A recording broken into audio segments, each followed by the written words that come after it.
Welcome, everybody, to Elephant in the Studio. I'm Paul Beal, and I'm here today with Jonty Hurwitz. Jonty is a genius in many fields, let's say that. He is a conceptual sculptor who asks himself every day if that's a proper title for him. One of his most known achievements is he is the creator of the world's smallest sculptor. He has the Guinness Book of World Record for that. And another world record that he holds that should be in the Guinness Book of World Records but isn't, is that he stared at my junk longer than any other man alive. We can explain that, or we could just let that hang.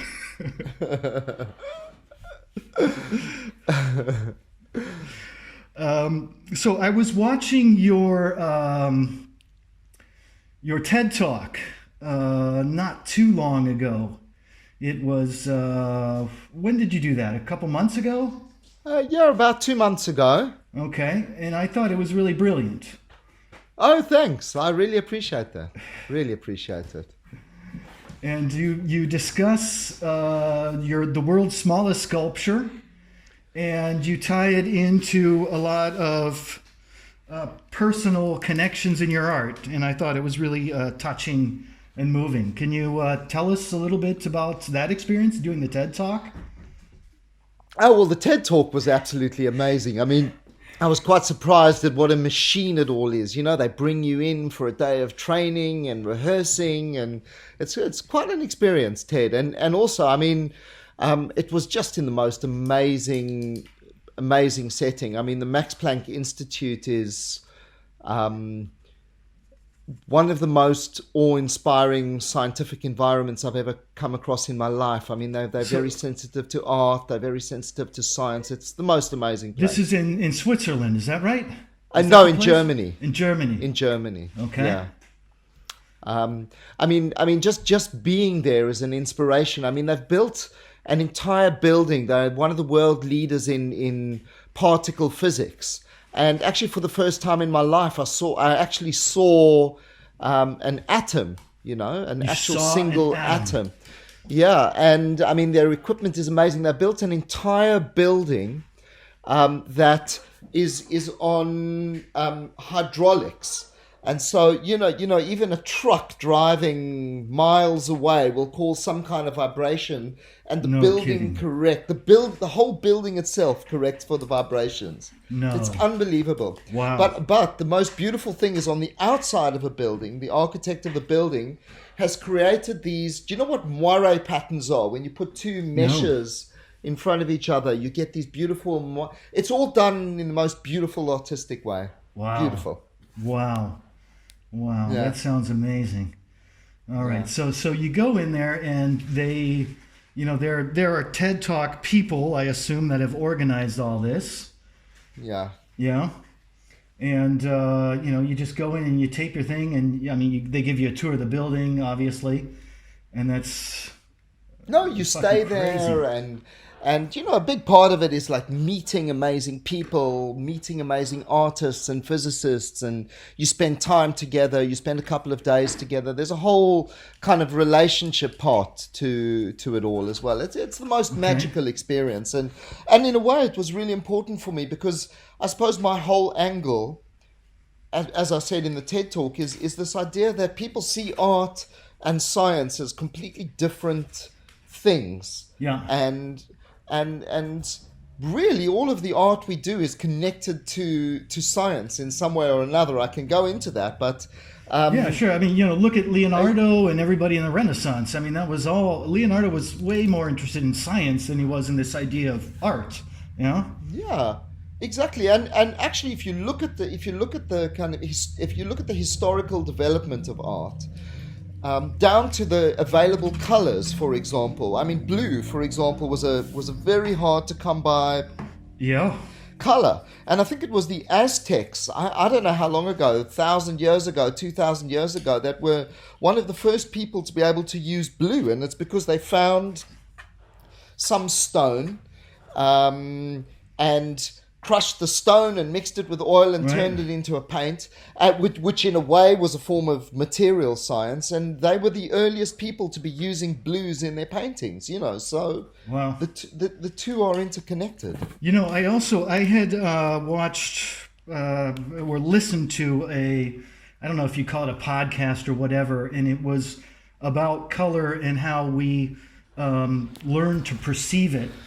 And they were talking about, up until a certain point of time, people didn't seem to see the colors that we see today. Like if you read Homer, he describes a wine red sea. Because it seems like they weren't distinguishing between red and blue. It's like anything that was about that light and dark, they called that red. Amazing. Well, do you know an interesting thing? I think a really something I've never got my head around in terms of human perception, and I think it captures it in terms of form, not in terms of color. But occasionally you go outside and you've got this orange moon hanging really low on the horizon, and the moon appears to be gigantic. Yes. And people say, oh, it's because the moon refracts in the dust, and I've heard so many explanations for it. It's nothing to do with it. It's a trick that your brain plays on you. If you take a ruler and you measure the actual size of the moon when it's looking gigantic, and then when it goes up in the sky, it looks smaller, and you measure the arc seconds of the moon higher up, they're identical. The moon just seems gigantic because our brain makes it gigantic because it's closer to the horizon. It's this crazy thing. The size is no different.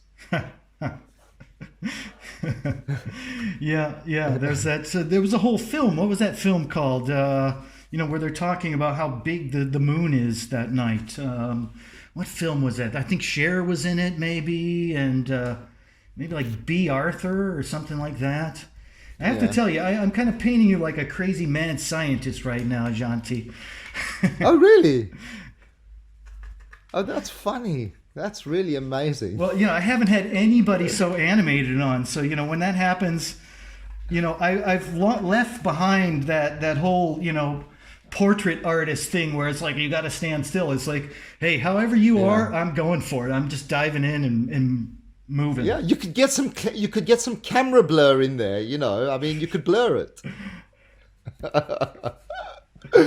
Oh, that's amazing, Paul. So you're actually painting. I don't know how you do that. Talk and paint at the same time. That's an achievement. Honestly, I love having an audience when I paint. I really do. Yeah.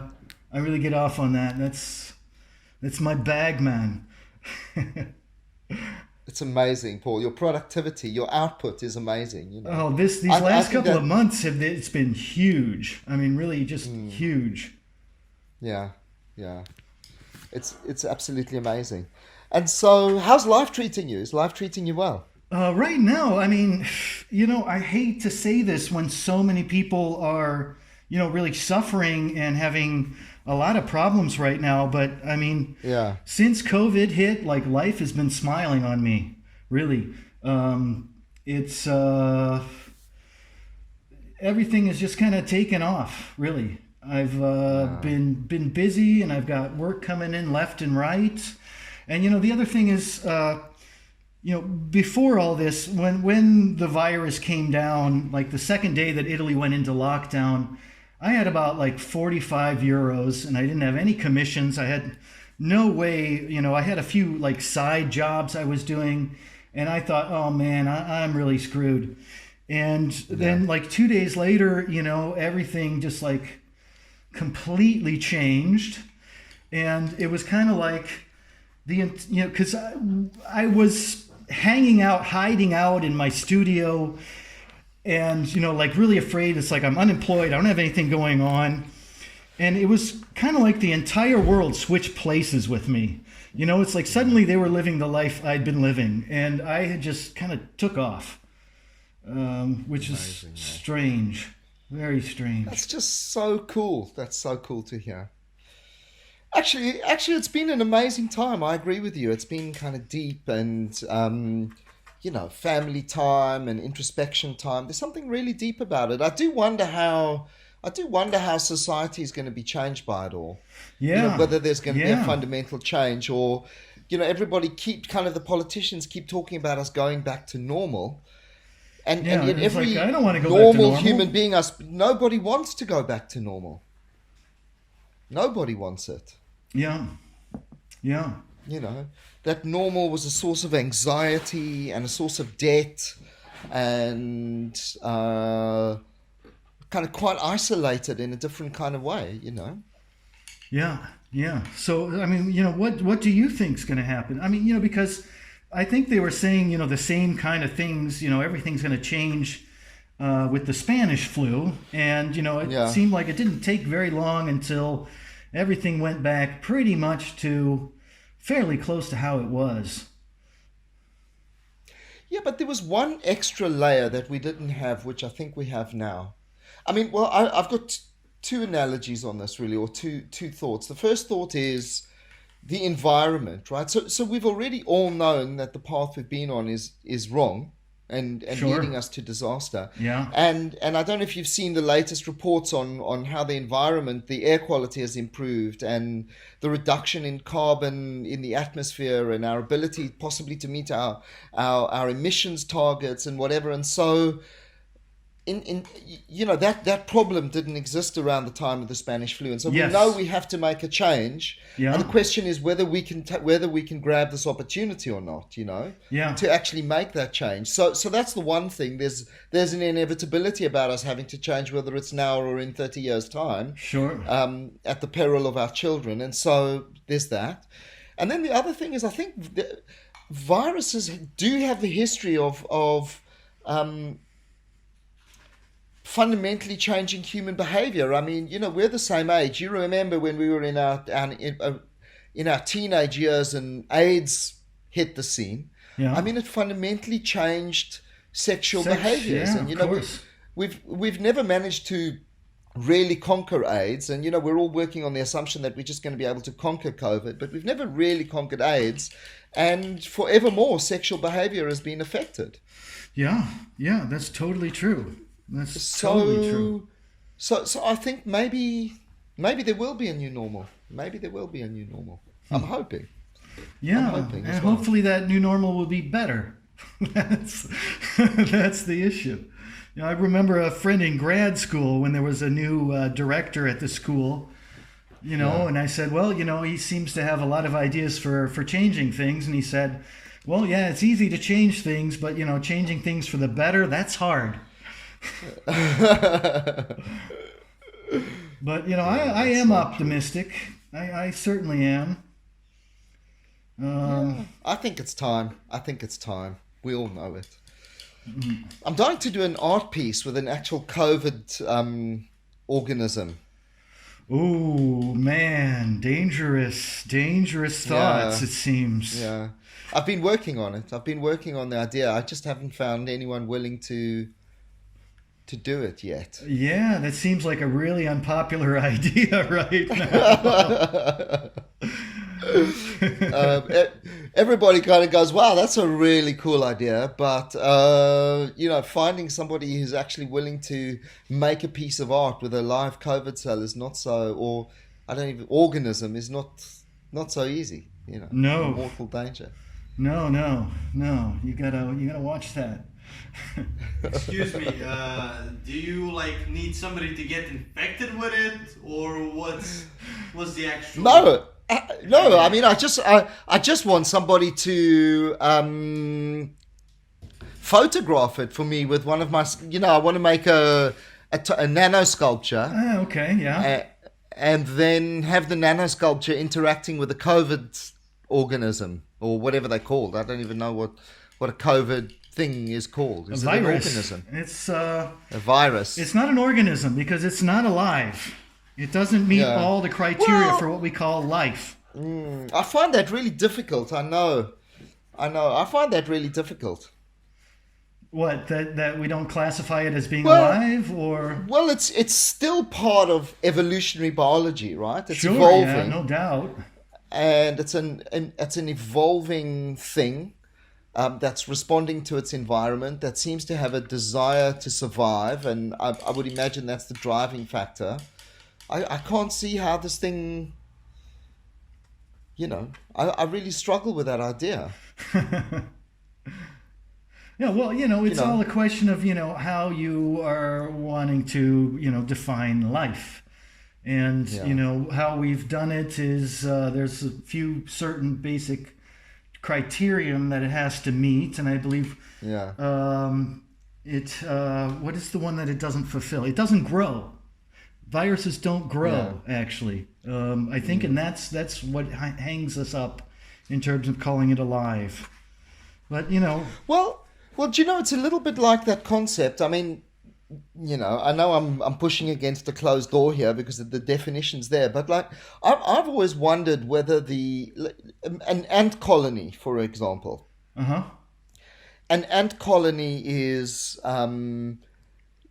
what's the consciousness? Where's the consciousness? Is the actual colony itself conscious? Some kind of consciousness, or is it just a collection of individual ants? Or is the colony itself some kind of being in its own right, some kind of entity, with a type of colony consciousness? And maybe if you look at an individual COVID cell or virus, it's not growing, but COVID itself is one of the fastest growing things around. Yeah. As a collective, sure. Yeah. It's like the Borg from Star Trek Next Generation. Yeah. Yeah. Exactly. Mm-hmm. Exactly. Some kind of, maybe not collective consciousness, but collective raison d'etre. Raison d'etre? I've never heard that before. What is that? Oh, really? Reason for being. Reason for being. Raison d'etre. Yeah. Okay. Yeah. Yeah. And do you think it has a reason for being? Does everything? Yes, I'm sure. I suppose if if it's evolving. Well, you see, I kind of see reason as being a human thing. It's like if we can't clarify what is something's purpose. It doesn't even, a virus certainly doesn't care whether it has a reason for being there. But if you believe in God, then you would have to sort of imagine that, God had some sort of reason for the virus to be there. Well, maybe the very fact that it's evolving and reacting. Doesn't evolution imply a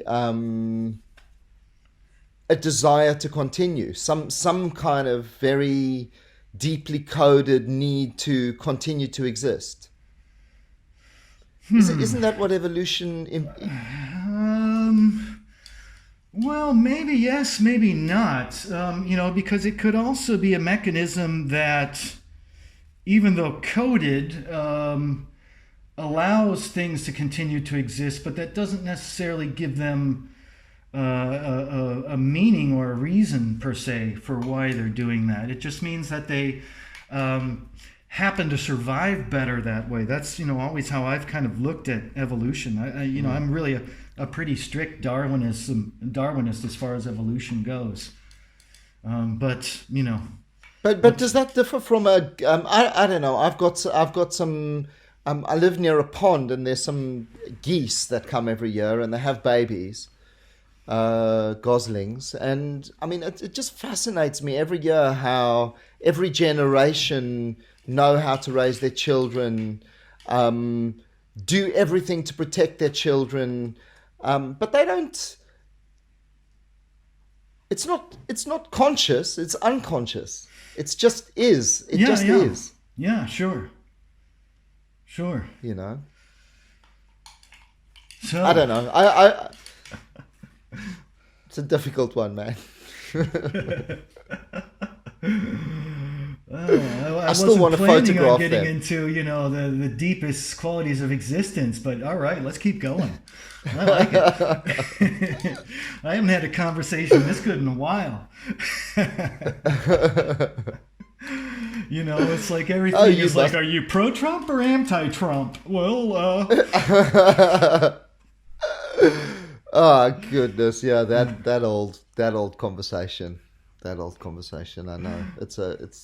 We live in a really crazy world at the moment, man. But do you know what? It's a world that's making great space for artists. I think there's real space for us now to make a difference and to send out messages. And people are looking for hope, and people are looking for something to believe in or something to catch on to.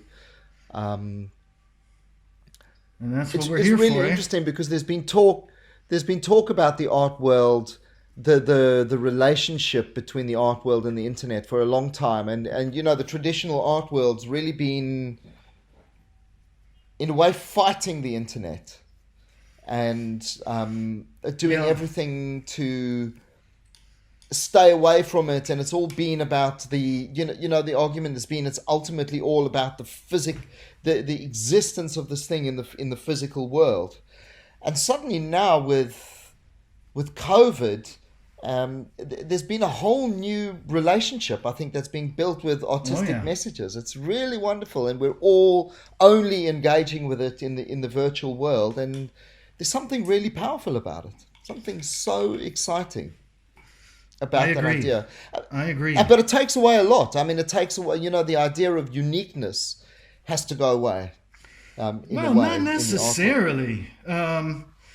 I mean, in some ways, yes, but I mean, not, the thing that makes people on the internet, gain followers or whatever is their uniqueness, whether you're talking about individuals or whether you're just talking about that one-off viral video, yeah?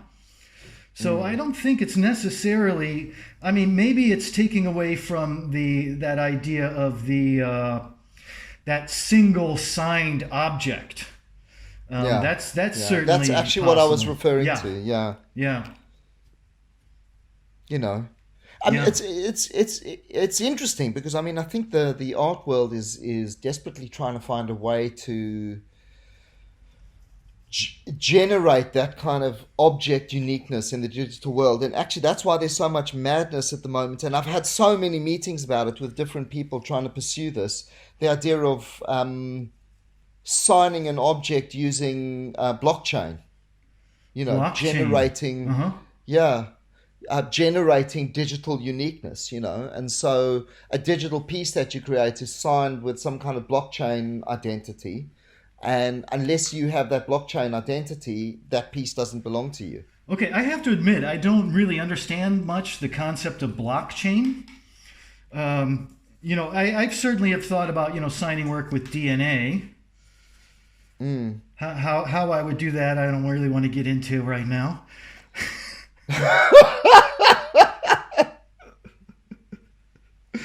It's been done before. Did you see? Did you see that hilarious? It reminds me of the Sacha Baron Cohen film. Did you see it, Borat? Where he's the escaped convict artist.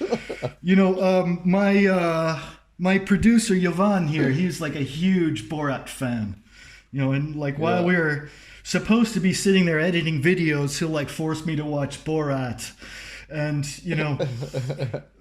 just watching the scene where he's talking with this woman and he's saying, when a horse is this, it is like... It's sad.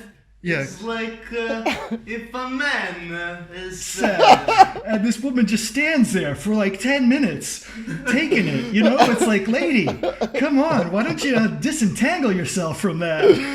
But she just keeps letting it go and go and go.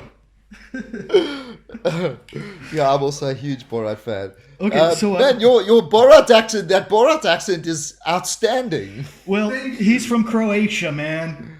He's in right. Europe. We got it natural a little bit, In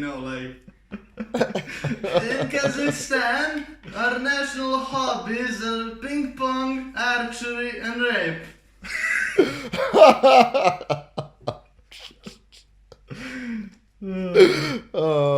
I know. He's off the scale. He's just off the scale, that guy. It's too funny.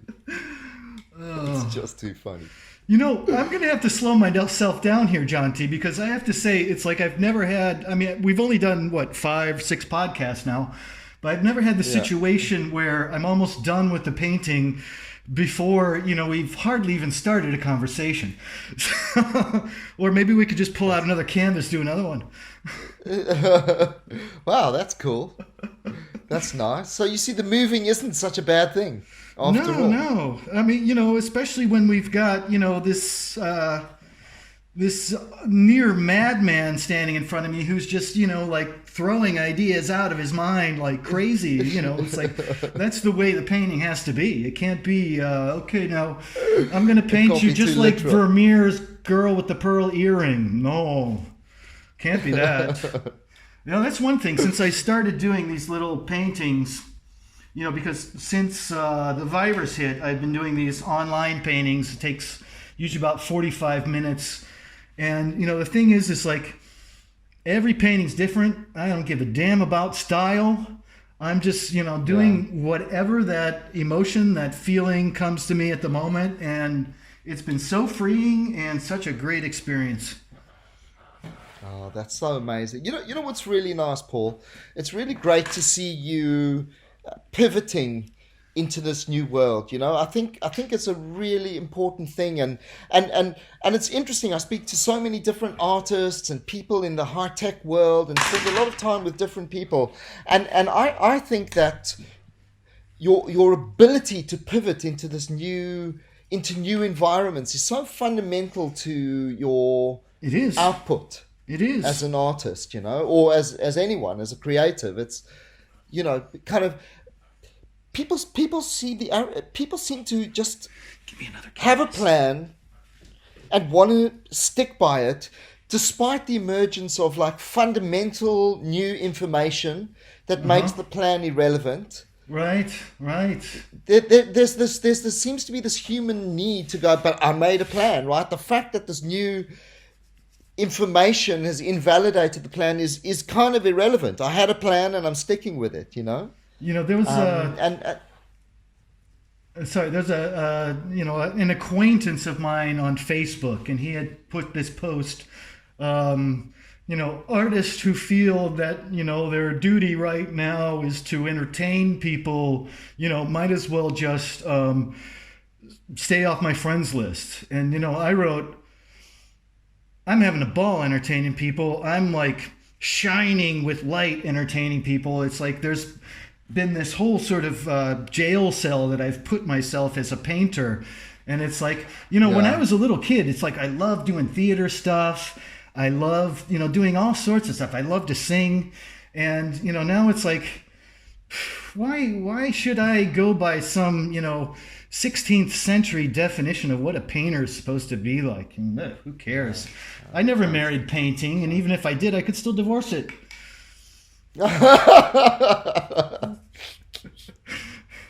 You're a bit less blasé about that than when you were 6 years ago. Oh, yeah. Not blasé. A bit more resolved, let's say. No, it's like, I'm still painting. But the thing is, once you realize that you can walk away from painting if you want, it makes painting so much more fun. Totally, man. I get it. Actually, do you know what? This touches a chord for me because, I studied engineering. Mm-hmm. I worked as an engineer and a software guy and a developer for so many years in my life.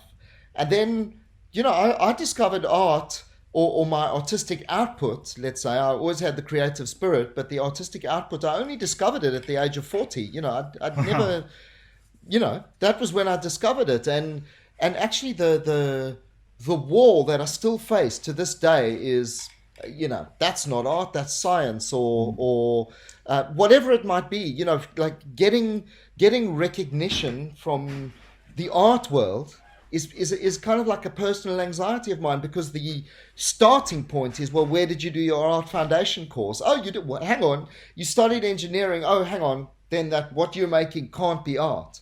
And so kind of that definition of what an artist actually is something that's touches me quite hard, and a weird kind of glass ceiling that I face all the time. You know, I think it was Galileo who said, "Tear down the wall."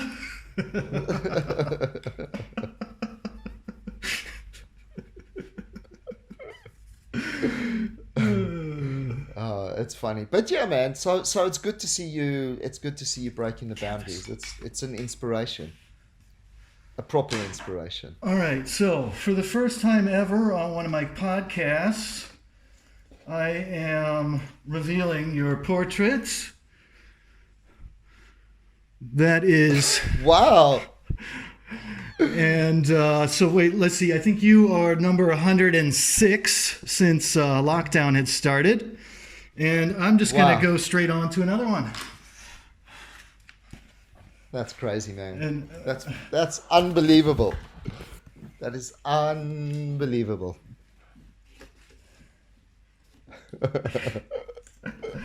I love doing this. I love that piece. Actually, it's got a lot of movement in it. It's got action in it. Well, I love that. do you remember when we did the train painting? I'm sure you do. Hard to forget. Yeah. One of my things that I was saying is, it's like I want to let the motion of the train, show in the painting. And in the painting, in the end, there was no motion of the train whatsoever. It was all locked up and tight. But I had to. But you know what? That was a very painful time, man. Yeah. That was a very painful time, and I think that work for you and for me was a kind of like a step towards breaking free and refining ourselves. You and I were both in a really bad way at the time. Yeah. Yeah, you were going through some things. I was, I continued my really bad time for quite a while after that, but... Yeah. Yeah, but we had an exciting time on the train. Life's a bit like that, man. Well, yeah, it's always like that. Yeah. It doesn't stop, You have moments and you're up, and then next thing you know, you're down. Actually, do you know what? That's one of the joys of. I look at the painting you did, and I see the grey beard, and actually, that's one of the great joys about getting to this point in life, is starting to understand that you keep working. I'm sure you'll resonate with this. You spend so much of your life working towards that point when you're going to be happy and comfortable and financially secure, and your relationships are going to, you keep working towards that point, and then you get to a certain age and you realize, it's not likely that moment is going to come. Actually, the joy is now. Am I feeling good? Am I having a beautiful dinner with people I love? Am I doing something that gives me joy? Right. This is it. This is what I've been working towards. This is what it's now. That moment is now. It's not coming. It's now. Yeah. Totally. And really the objective is to work towards having a higher density of those moments rather than achieving some state of nirvana that's never going to happen. No. That's just wasting your time, I think, Yeah. Listening to somebody that tells you this is the way that you got to go. It's like, no, you go right now where you are, and that's it. Yeah. Actually, I'm starting with a new therapist in a week or two. Week or two, we're doing it on Zoom. Okay. He's based in New York, Uh-huh. and I think a lot of his work is about this. He's a Zen master, Okay. and so for the first time, I'm going to be calling a Jungian therapist sensei, which I'm quite looking forward to. Okay. Don't get Just me started by on the Zen. Okay, we're just gonna skip that topic. Oh, really? Why? Past relationship, really into Zen, and there was some things that the Zen therapist said that as far as I was concerned, was way stepping over the bounds of what anybody should ever proclaim to know to another person. and really? that caused a lot of friction, let's say. Yeah. But anyhow. But I mean, I suppose it's not necessarily appropriate to blame that on Zen. No. I mean, I would say, as far as religion goes, Buddhism is really, I think, just about the best that there is going. Yeah. And you can debate whether it's a religion or not, but certainly a lot of people take it like a religion, which is then when I start having more problems with it, when it becomes that dogma, just like any other religion. Oh, totally, has. totally. Yeah. So, I don't know if you saw this video that I just put out. It's a revenge video. And, since you're talking about a therapist, I had, before I saw this individual for the last time, I went to my therapist and, she said, why don't you, instead of saying this to this person, why don't you say it to this chair here? So I tried that, and I got to say, saying it to a chair is just sort of pretending that you're going to accept it. I'm sure a lot of people won't agree with me, and I don't want to, advocate the act of revenge, but... revenge is the best therapy. Sometimes, sometimes it's like, okay, I've got to, declare to myself and the world that, no, I do have power, and, I don't have to take this. Yeah. Anyhow. Moving on. I suppose as long as everyone has felt some kind of vengeful feeling and desire for revenge. It does have a price. There's no doubt about it. It has a price, a very high one. Yeah, now it's it's just a case of whether you're willing to pay the price, but it has a price. We shall see what price it has. It's an expensive pastime. Yeah, sure. Yeah.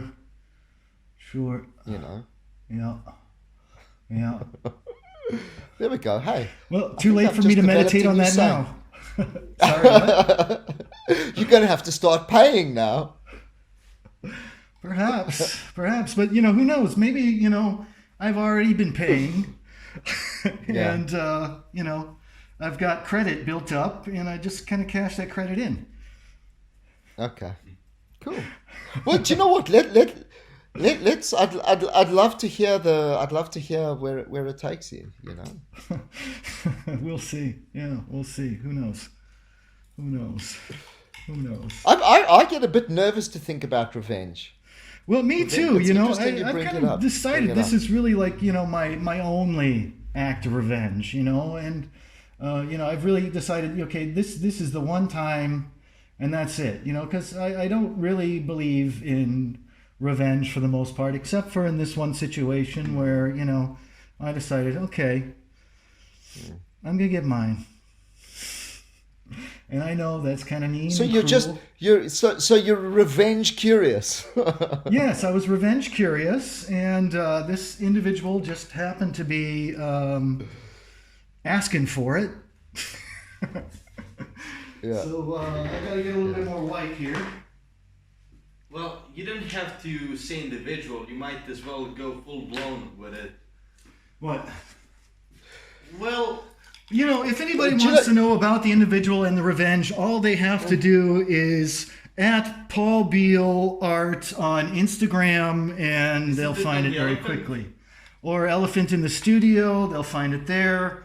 Or just go to my Facebook page and they'll find it there. I'm going to check it out. I didn't see it. I'm interested. Okay. But you know what? Maybe the revenge recipient was revenge curious as well. It reminds me of that little saying, where the masochist says to the sadist, "Just hit me as hard as you can," and the sadist says, "No."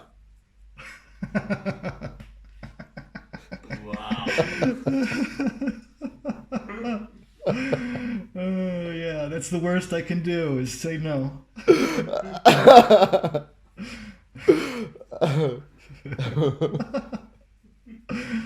Oh, I love the conversations I have with you, Jonty. Yeah. Yeah. I've got really fond memories of you and I wandering around in, where were you living? Somewhere in South London. No, it was East London, man. It was like right out by East. London City Airport. Yeah. Yeah. Yeah, And it I've was- never ever, despite being in London for so many years, I'd never hung out there, and you were in that apartment That was the and just first. wandering around having deep chats, and Yeah. it's a fond memory. That's why I fell in love. That's why, for years I've been wanting to get that painting. I know we've tried, but wow, I did for it. It represented so much for me. Amazing. So much for me. It was a big moment. Such a big moment in my life, that period. Wow. And then you just kind of came in with your paintbrush and captured it. Actually, it's a good thing. It's a good thing, because in a way for me, when I look at it, I feel the pain, and I'm not sure why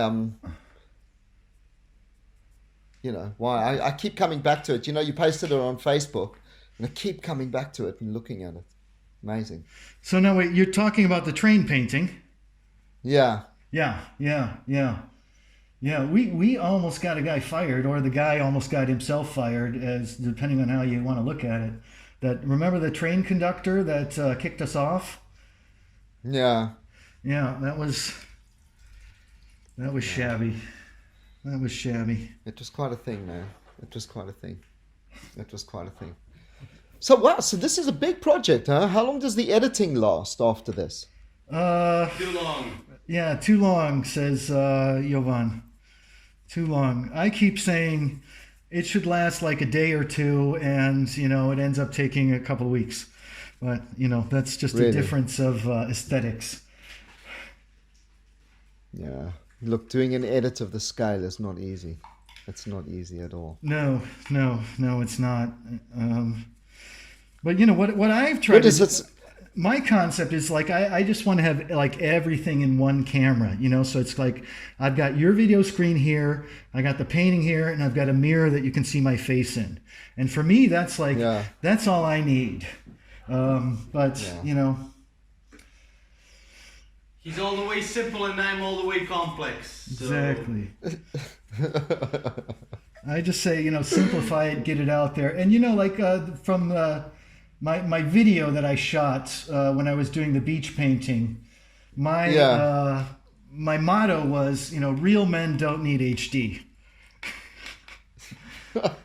Real men don't need high def. Just like, carve it into a piece of rock and that's it. Yeah, I totally agree, man. So one thing I want to ask you about the world's smallest sculpture. And, for people that don't know, and we will put a picture of it in here, we'll put that in so people know really what it is. Yeah. How the hell you do that? It's like the molecules are sort of sculpting themselves into that shape, right? Is that kind of the vibe? Yeah. Yeah, that is the vibe, really. I mean, ultimately, it's done on it's a whole process, It's like, it depends where you want to start, Do you want to start from concept? Or are you talking about the actual execution? It's a multi-month process, man. That's many stages. For me, it was about, the starting point was using something called photogrammetry. So the initial idea was, okay, to take inspiration from Cupid and Psyche. I just got back together with my first love, and we wanted to take inspiration from Canova, and actually in a way that came a little bit from this artist anxiety, because I was being told by everybody, you've got no references in your work, you've got blah, blah, blah, blah, art critics. And so I thought, okay, I'm going to take a work that inspired me, the Cupid and Psyche work by Antonio Canova, and I'm going to base it on that. And so the original idea was, okay, let me bring in some historical reference. Let me give credit to somebody that I admire. So you're kind of bowing to the critics at that point, at the beginning at least, yeah? Well, in a way, bowing to them, and in a way, listening. Because Okay, all right. my natural instinct was to be a rebel and to go, fuck you all. Sure. And then I was like, okay, I get that. I get that would be a nice direction to go. So actually, it wasn't done in anger. It was done in, okay, I can work with that idea. Yeah. I like Yeah. that idea. Yeah, you're not pig-headed. You can listen to people and understand what they're saying. Cool. Yeah, and dedicate a bit of time to that idea of bowing to some of my masters, and so then the next stage was to find a photogrammetry studio to be able to scan my partner and I, Yifat, to scan us together to get this absolutely precise scan of the two of us. And so we found at the time it was really hard to find something called a photogrammetry studio, which is a technique used in the film industry to capture very precise 3D models to then animate them. So we found this amazing studio, went into the studio to have this 3D scan done of us, which is very difficult for two people. The whole rig needed to be set up, hundreds of cameras, and got in, took all my clothes off. We both had to be naked for the scan. Took all of my clothes. I took all of my clothes off and then, went in, got into the pose, and it was freezing.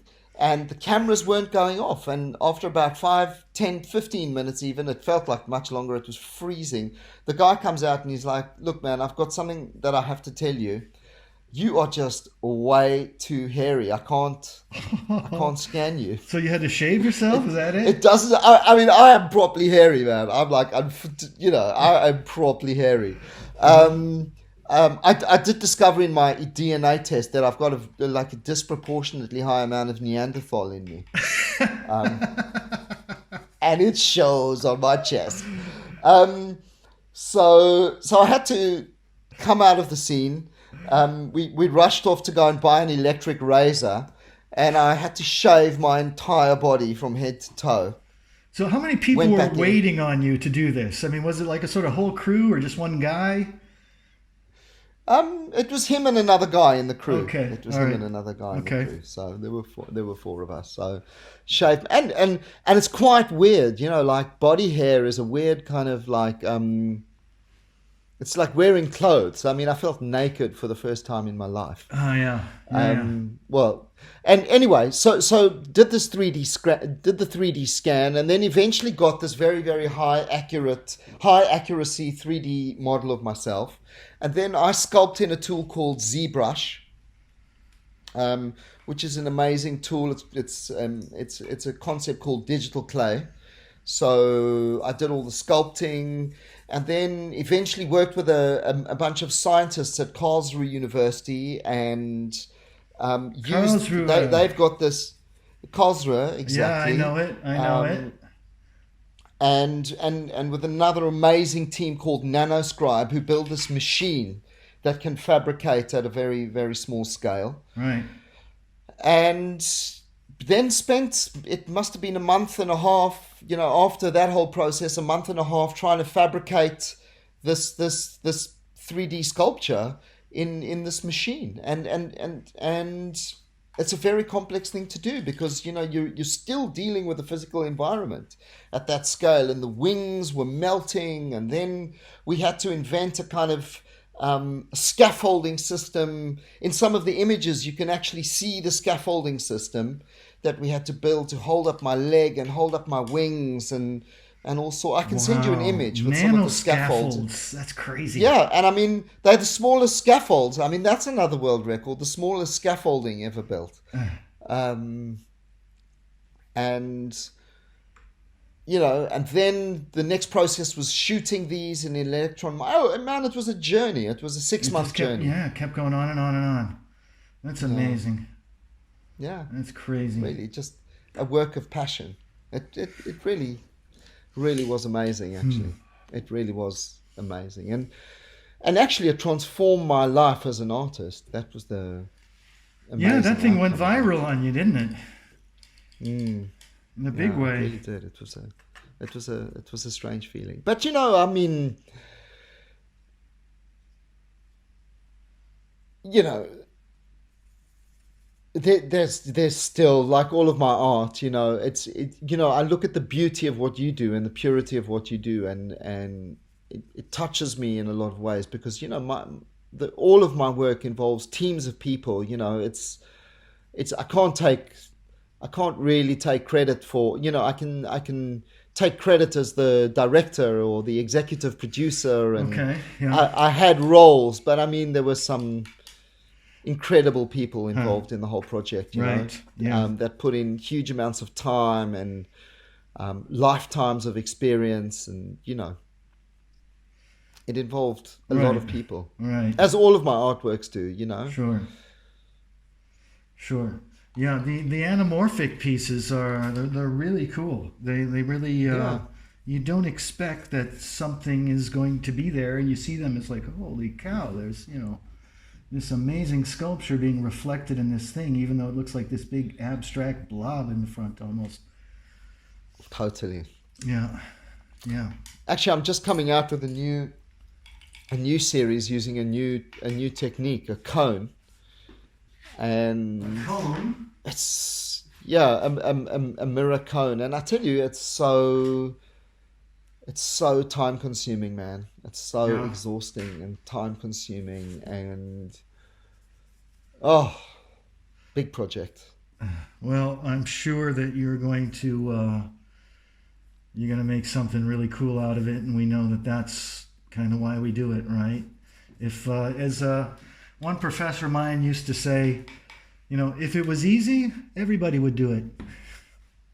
Yeah. You know, that's one of the reasons why we do it, because it's difficult, and it's you know, moving, partly because it was difficult for us to do.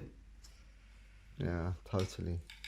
I totally agree with that. Actually, I so often get that, you know, someone will come and go, oh, here's a great idea for a piece. Here's you know, what about doing this and sending, and I love the ideas. I mean, I absorb them, and I'm open, but I always have to respond saying, you know, don't imagine that this is going to come out anytime soon, because it's, you know, the execution is where the challenge is. You know, the concept is, in a way, easy.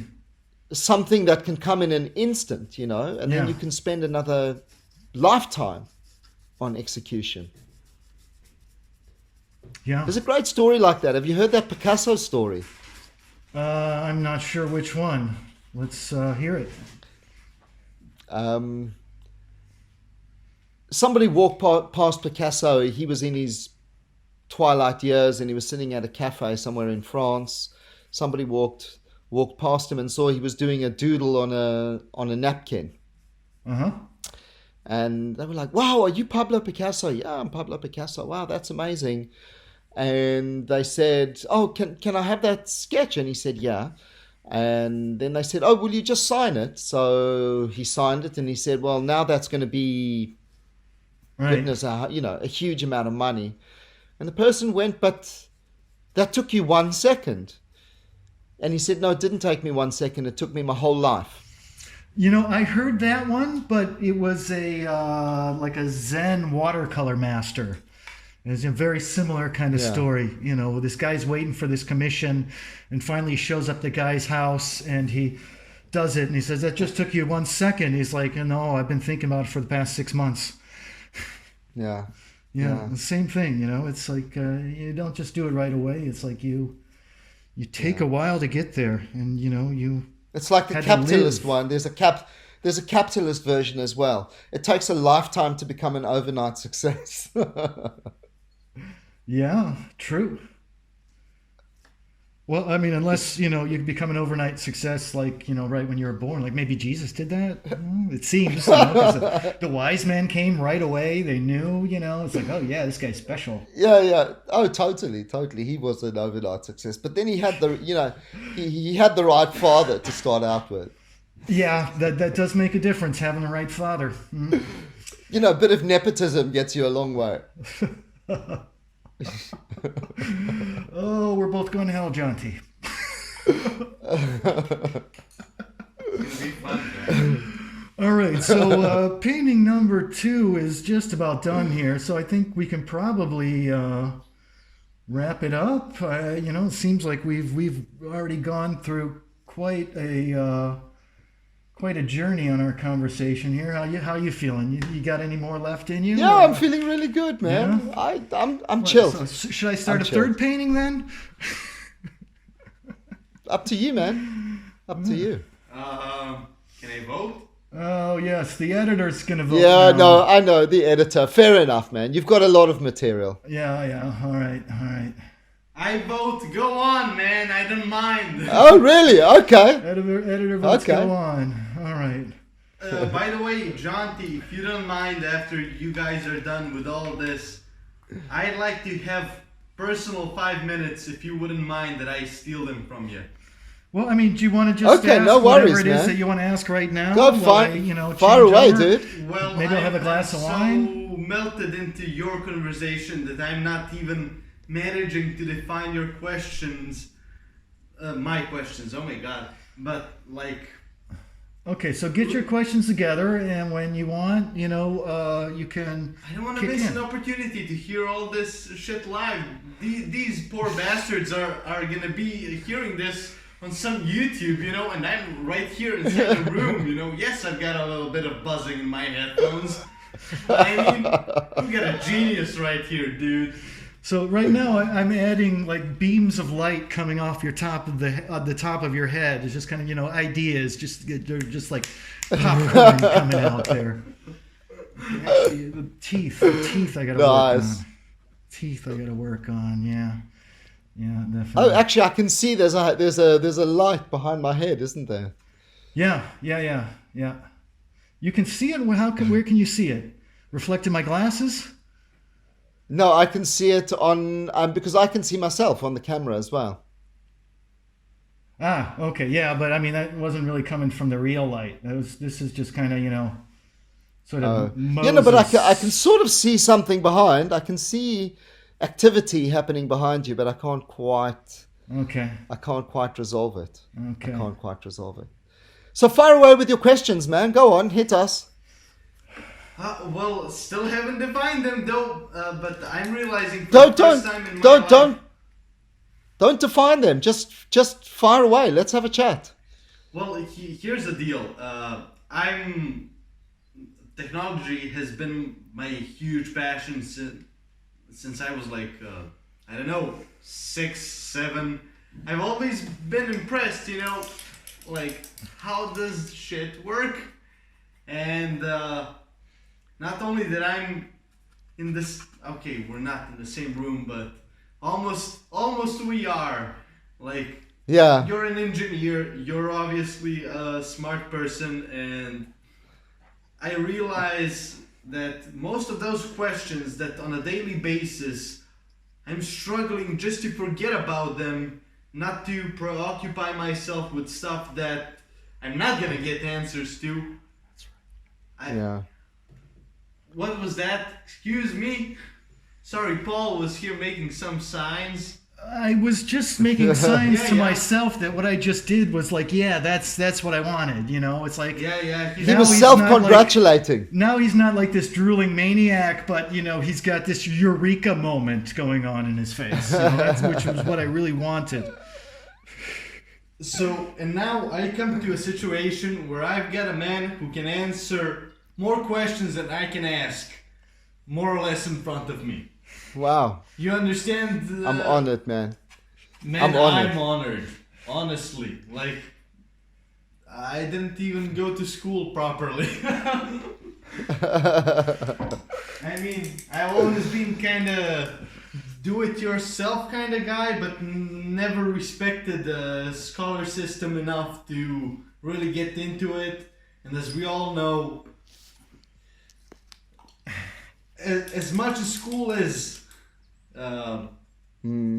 designed with many, how would I say, cons, it's got its pros as well, And what I'm missing in life to go ahead with my passion is like some systematic knowledge and some. But why do basically- you feel you need it? Who's told you need that? Well, every time I get into something, you know, and I get a little bit deeper into something, I arrive to the point, cheers, man, that I'm like, okay, I'm gonna Google this, and I'm gonna see an explanation. Okay, this is the explanation, and that contains like, let's say 5 terms that I'm unfamiliar with.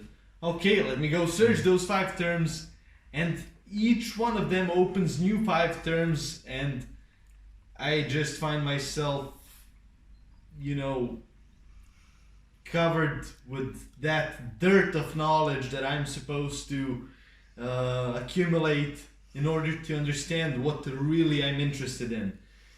And recently, like maybe 1 month ago, I've been reconsidering going to university.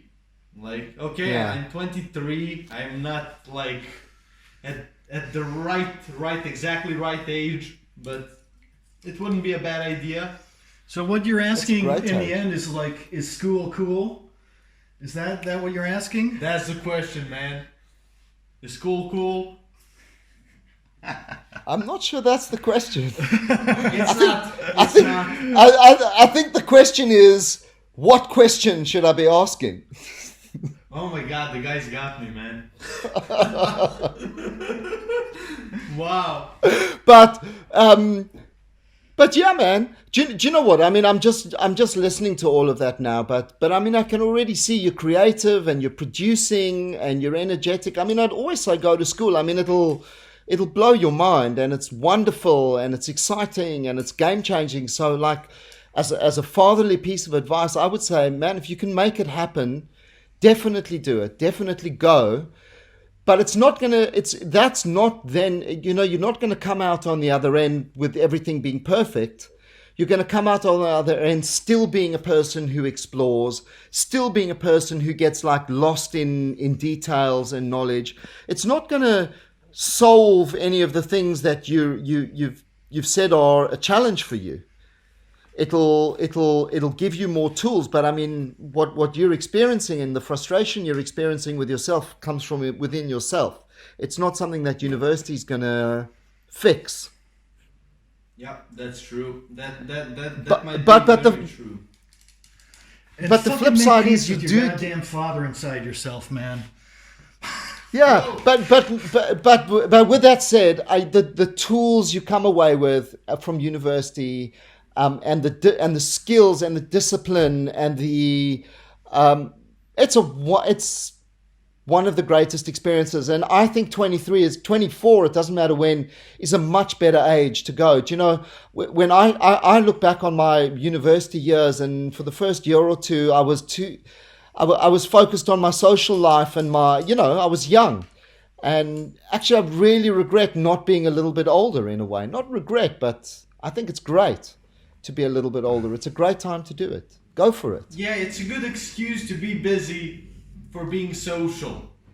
In my opinion. Yeah. I'm not Yeah. too social. I have a small circle of people that I really love and that I can't get away from, but other than that, that's not my biggest issue. My biggest issue would probably be that I don't know what I'm gonna grab first. Like, it's been what, like 2 months since we started doing this podcast, and the first episode, which is actually the second episode that we made, was like my first video edit, and I was like, yeah, let's go with it.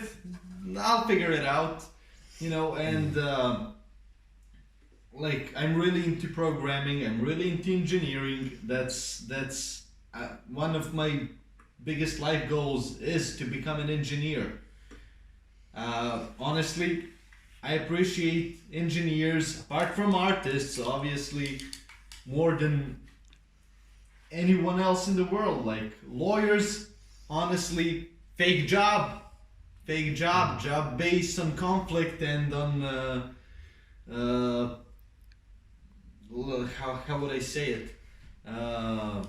miscommunication, unfairness, and every other bad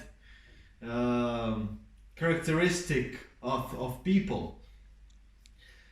And many other jobs are like that as well. Most of the jobs are of that sort.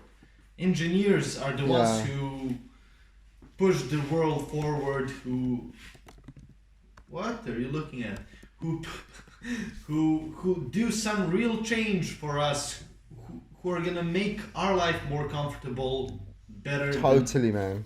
You know, Elon Musk, what he's doing, like he tweeted probably like for fun, should I candidate for president? Hell yeah! I mean, he's probably not. You know what it makes me think of, man? I'm listening to this, and I'm listening to where you're at, and it reminds me of a film I once saw. You know, and it was a film called City Slickers, and it's about a guy who's looking for meaning in his life, and he was looking for Billy Crystal. I love Billy Crystal, and he was looking for what he should do, and he was shooting around and doing things, and then eventually he meets an old cowboy, a really old cowboy, and he builds a relationship with him, and finally he gets to the moment where he can ask the cowboy, like, what should I do with my life, right? What's the answer? And he goes to the old cowboy, and the old cowboy looks up at him and says, oh, that's awesome. Wow. Sorry, didn't mean to distract. That's amazing. If that's what the cowboy said, now you're being a cowboy, man, all the way. No. And the cowboy said one thing, and then he died. And the guy was like, he was about to tell me what the one thing was. He was about to tell me what the one thing was, and then he died. And then over the course of the film, he realizes that the cowboy did give him the answer. The answer was one thing. Whatever that thing is that interests you the most. You know? Choose something. Wow. But that still honestly doesn't help me decide what's the most interesting thing. Because, you know, I don't even know Jovan, knowing your personality, if I were to come and say to you, Jovan, the most interesting thing is this, you'd never believe me. Anyway, you have to find that stuff yourself, man. That's all there is to it. Well, perhaps not that, but instead, like, giving me a method of figuring out what's the most interesting thing. But I think... And maybe it's not sex, but only maybe. Yeah. Well, I agree with this guy very rarely, but this is one of those times. But go and study, man. Go and study engineering. Go and do it. Just do it. Do it. Now I have to do it. At this point, I do have. I don't think it's just a do choice it anymore. Oh, I don't know if I've got a third one in me. Let me. Hey, Paul, can I have a look at it again? I really love that piece. Sure. Can you do third portrait of him for me, so that I can bring it home? Like, do him as a messiah, something of that sort. I don't do anybody as Messiah. I do them as they come out. Plot twist that Jovan should paint. Wow. Here we are. Should I paint the third I just one? love that, Paul. I love that, man. Awesome. Stunning. I love doing it. I love doing it. You captured my anxiety levels in almost perfect proportions. I don't know. You don't seem terribly anxious. You know, you seem pretty relaxed, really. Really. Oh, third one. Maybe the first one is a little anxious. The second one is like. Yeah, the first one's a little more Beppe excited. Grillo. Beppe Grillo. Yeah. Okay, that's a reference that's probably lost on anyone that's not in Italy. But anyway. But you know, to Amazing, decide, Paul. like, coming back to the previous talk, what's the most interesting thing? One must know which of those tools he can use to do what. And I didn't even know what to do. Hold that. You know, there might be a possibility that I just like using tools and that's the way for me to decide what's the most interesting thing for me. Not like what is the most interesting product that I want to produce. So I hear you. I hear you, and that is a big part of it. But then maybe decide on making something. I mean, look, you're doing this podcast now. You're putting in the time. You've already started. You've already started on that journey. Well, this journey never stops. Mate. Now it's a podcast, but before, I've done million little projects or attempts of projects of my own. Some of them go through, some of them don't. Most of them. Can I tell them what you were doing before? He was working as a waitress in a cocktail bar. No. Not true. No. Can I? Although not true, but Okay. When I met Jovan, he was unblocking phones for the brothers in the park. Oh, really? Yeah. He's actually Florence's best phone unblocker. Officially, though. Officially, yeah. It's a title now. Yeah. It's like So you found the right tools for that. He just went into retirement, tools. and he mentioned this to somebody that's like, "Oh, I've heard of you." Literally, guy gave me like half an hour rampage of compliments. Like, oh my god, this guy told me about you, that guy. And I was like, dude, I'm famous for doing a bad thing. I mean, a bad thing, more or less. Why is it a bad thing? It depends how you measure it. I mean, is it a bad thing? Well, there's Freedom. different You were perspectives. granting freedom to people. Yeah, in a way. Freedom from the capitalist, from the claws of capitalist control. Okay, now you made me think of that Borat thing. The claw, if you know what I mean. I don't know the claw. You're not a huge fan. I never pretended I was. Oh, really? Well, that's it's not your fault, man. I'm a huge fan. We got a bond later more over that though. But like, Maybe it's commitment, man. Maybe you have a commitment problem. Oh yeah. oh, I do. Oh, he does.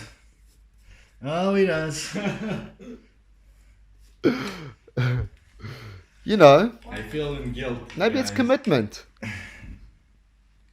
Yeah. Like whether it's committing to engineering or a particular project or a particular tool or a particular subject. I don't know. I mean, I'm not a psychologist, but I don't know. I'm just throwing it out there. What do you reckon? Yeah, I agree, and I know even where it comes from. Like, I have a mom who's an artist, and most of her family are artists. And I've got, on the other hand, dad who's an engineer, and I've learned until now to appreciate both sides. And I'm literally ripping apart day to day, like, what do I value more? And not only between those two, like, I can change 1,000 hobbies in a month, and it's still not enough. It's still, I'd like to learn to code, I like to learn to do web design, I like to learn to produce music. It's like there's no end. I have literally, my biggest fear is to not learn everything I want to know. That's You never will. Yeah. Wow. You're never going to learn everything you want to know. Yeah, but at least like most of it. Oh, To some extent. No, you're using that as an excuse to actually apply yourself to doing something. It's like, oh, I'm afraid I'm not going to learn everything I need to know, so I'm going to, try not to learn anything, basically. Well, now you're a little bit too far, man. A little bit too far, but not so far from too far. Well, how many things do I know how to do, actually? Well, I mean, is it even a question of how to do? I mean, why do you need to think of things just in terms of how to do them instead of just learning things? And whether it's a how question or just something that you want to learn for the sake of learning about it, it really seems to me that some of your questions are kind of self-defeating, really. That they're not really leading you. They're giving you a way out. And, the answer is no, you don't give yourself that way out. You just say, today I'm going to learn about this thing, and you go and you learn about it. And if you decide tomorrow that you want to keep learning about it, then you do. And if not, you go someplace else. But, to put yourself on this, what should I really learn? Well, that's kind of saying I'm just going to wait and see, and then maybe I'll be interested in something tomorrow. And tomorrow comes and you're not all that interested in anything, and it's a lot easier just to, roll a spliff and go on. And because Jonty and I both know that, don't we, Jonty? Well, Totally. here's the thing. Only Totally. in the IT sector, there's so many skills that one can learn that it's not enough. That it's too much for one lifetime. Jonty, I believe you can agree with me on that. Sure. From administration, system administration, programming, hardware engineering, and each of those skills requires million other skills. But what I want to share with you is that, like, for me, that's why engineering is such a wonderful discipline, because engineering as a degree is not necessarily, often the pure mathematicians and the pure physicists kind of laugh at the engineers because we take their formulas and we don't really go into the depth of how the physicist worked that out or the proof that mathematician came up for that. As an engineer, the whole discipline is about taking the work of many, many experts and bringing it together, understanding just enough of it to know how to apply it to your objective. I didn't invent the mathematics for anamorphic sculpture. I didn't invent the machines for the nano sculptures. There were amazing physicists who dedicated their lives to doing that. But engineering is about taking all of those disciplines and learning just enough about them to work out how to apply them to your vision, and then working with the expert in that field if it's not something that you can do, So the machine that fabricated the nano sculpture, there's a guy who has spent the last 10 years learning how to operate that machine. He operated the machine. I didn't operate the machine. And it sounds to me like you're just from listening to you're the type of personality you are, where you like to dip into a lot of things and have a lot of knowledge and try and bring it together. But as soon as you try and go too vertical into one subject, you become overwhelmed. It means you're not necessarily built to be a pure mathematician or a pure physicist, but engineering as a discipline sounds perfect for the type of person you are. That's my instinct. Yeah. This is much encouraging. You look at Paul. Paul is somebody who is very, in a way, he's very open-minded, but he has spent a lifetime honing one beautiful particular skill of learning to paint and manifest. There are different types of artists, and for me it sounds like you want a little bit of code and a little bit of that and a little bit of systems, and maybe one day you'll bring all of that together in some amazing art piece, or some amazing creation. You keep going, I have to choose between my mother and my father. You don't have to choose between them. At some point, you can bring those things together, the artist, the engineer. Why is it all kind of verticalized? It's this or that or that or that. It doesn't have to be like that. Yeah, I would agree. Actually, you're very close. One of the reasons why I decided to try to work with Paul, is I'm working in an IT company, right? And yeah, I've worked around 4 months as a contractor for a bigger corporation, and I didn't find myself too happy and too fitting into that big corporate environment. You know, I didn't have that psyche, honestly. But now I think this might be one of my calls, like using my technical skills to serve art, to serve something, you know, of that sort. I'm hot. I need to open the door. Take off this shirt. What about making an artistic piece of code? Artistic piece of code. In which way would you mean artistic, if I may ask? I don't know. Coding is art. You know, it's an art form in its own right. Yeah, I agree. Honestly, I think all engineering is art because, you know, it takes so many little details and tweaking, and it's the same in the end, you know. You're trying to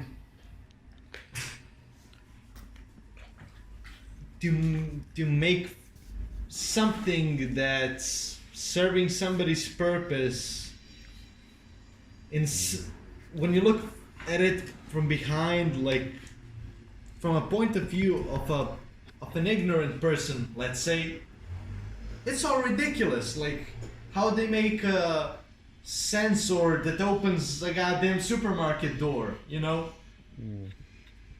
I mean, it's a dumb example, but You know, but you know what, man? I mean, one thing I will say is don't smoke too much weed either. And I'm a big fan of weed. You know, I enjoy a good joint, but too much weed affects your. It's really great for you know, it's great for your creativity, but too much weed takes away your ability to execute. It does, and I speak from experience there. You know. you Cut know back it all, man. and cut back and use it for what it's wonderful at, and respect it, and respect it like the ocean. You know, the ocean, it's wonderful to go for a sail, but you know the ocean can turn on you, or I can't think of a good analogy, but It was good Be where you're respectful. going, though. So, you know. Perfect. It's Yeah. perfect. In fact, I was just telling Paul before we called you, and I've had my own ways, which were like, oh my god, man. I'm not gonna get into details because I'll be singing police at my door otherwise, but I figured out the effort I was spending into doing that, I was missing on so many other things in life that basically I was doing it to recover from all the other sufferings that it brought me.